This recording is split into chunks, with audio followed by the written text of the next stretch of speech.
at gata at saka luya. Linagay muna natin. Tapos mamaya pag medyo malapot na siya, lagyan na natin ng asukal. Ayan ang yan ang paggawa ko ng proseso ng akin ayun, gata muna yan. Gata muna. Tapos pag medyo malapot-lapot na siya, parang gaano na siya, lagyan natin siya ng asukal.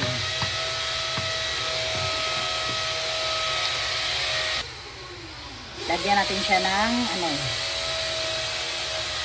yung lemon. Lemon yan siya, guys. Ilagay natin ng lemon. Ayan. Lagyan siya ng lemon. Ayan. Para masarap yan kainin kapag may lemon. Kalamansi lang ngayon Kalamansi lang ginlagay ko.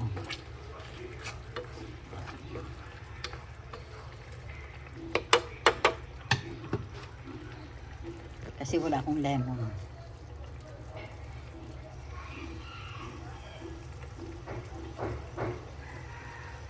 Ayan, maya-maya yan.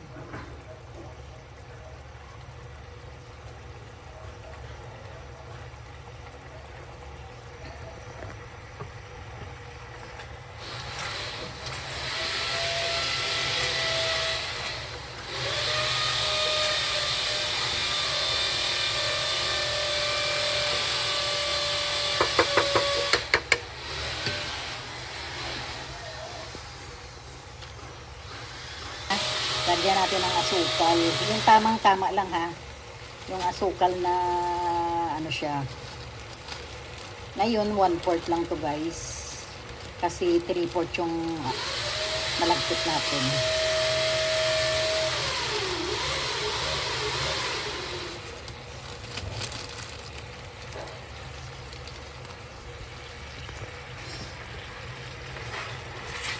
Yan ang biko natin. Tapos, lagyan din natin siya na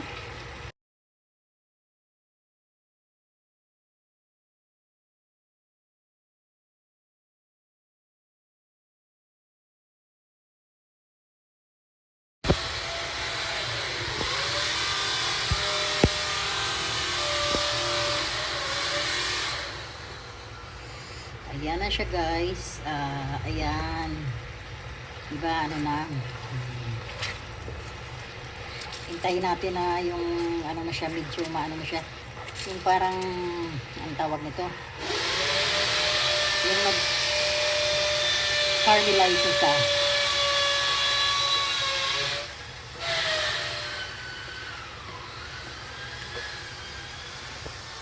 Ayan, biko.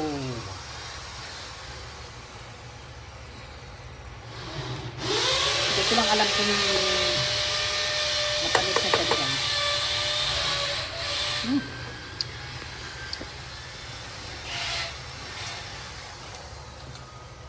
Dagdagan natin ang asukal.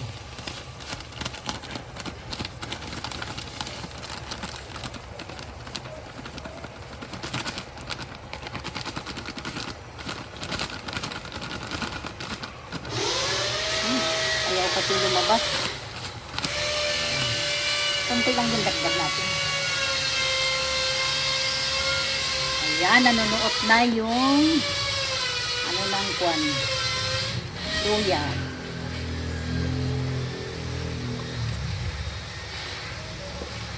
Masarap na to, may ba yan? Yung dahon, tawag nito? Pandan. Kaso wala naman tayo pandan.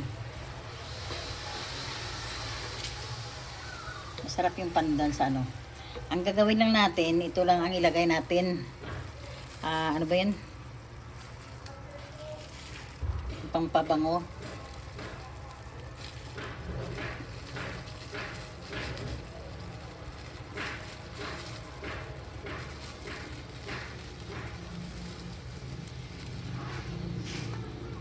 Yan.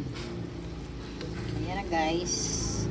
Tapos maya-maya ilagay na natin ang malagkit. Pag kunti na lang siya, yung talagang nagagano na siya. Yung malapot na siya, guys. Pag malapot na siya, saka natin ilagay ang ano. Ayan na siya, malapit na siya mag-caramelize. Yung malapot na.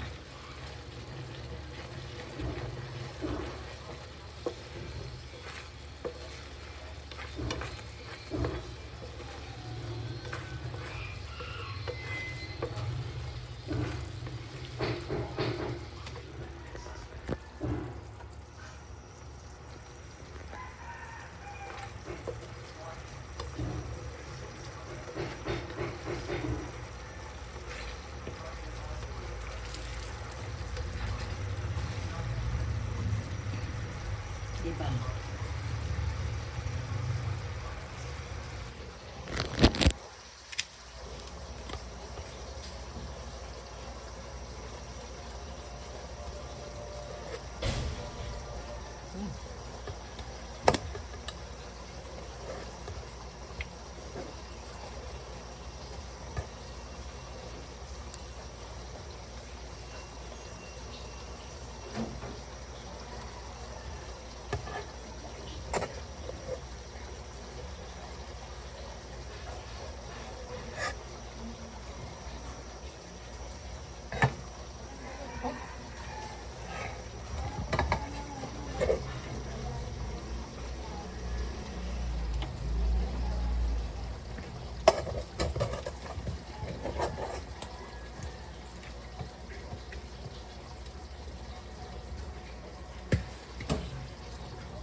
Ang hirap ng gano ha, may kamera.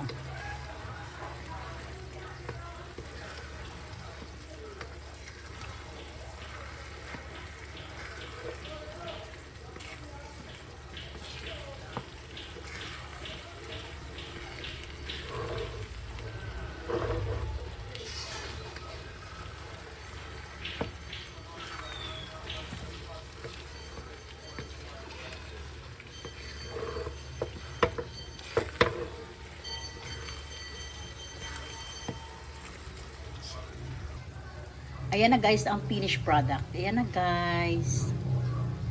Thanks for watching. Like, share, and subscribe. Bye! See you in my next vlog.